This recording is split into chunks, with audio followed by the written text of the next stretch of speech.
آپ دیکھ رہے ہیں MSG نیوز۔ شامل کرتے ہیں باول نگر سے۔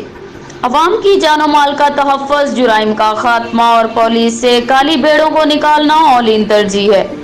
موجودہ دور میں میڈیا کے کام سے انکار ممکن نہیں۔ میڈیا ہماری آنکھ اور کان ہے۔ ان خیالات کا اظہار نئے تعینات ہونے والے ڈسٹرکٹ پولیس آفیسر محمد ظفر بزدار نے DPO آفس میں میڈیا نمائندگان سے تعارفی میٹنگ کے دوران خطاب کرتے ہوئے کہا۔ انہوں نے کہا کہ بڑھتے ہوئے جرائم پر قابو پانے کے لیے نئی حکمت عملی اختیار کی جائے گی اور انشاءاللہ بہت جلد باول نگر کو کرائم فری بنائیں گے۔ جرائم پیشہ عناصر کی سرکوبی کے لیے میڈیا اور عوام کو چاہیے کہ وہ پولیس کا بھرپور ساتھ دیں۔ عوام کے تعاون کے بغیر معاشرتی برائیوں کا خاتمہ ناممکن ہے۔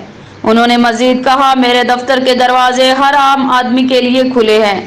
کوئی بھی شخص مجھے بلا جھجک آ کر مل سکتا ہے۔ DPO نے کہا کہ ضلع بھر کے تمام افسران سے میٹنگ کے دوران سختی سے ہدایت کی ہے عوام کو بغیر کسی دباؤ کے انصاف مہیا کیا جائے اور تھانہ میں ٹاؤٹ مافیا کا داخلہ سختی سے منع کیا جائے۔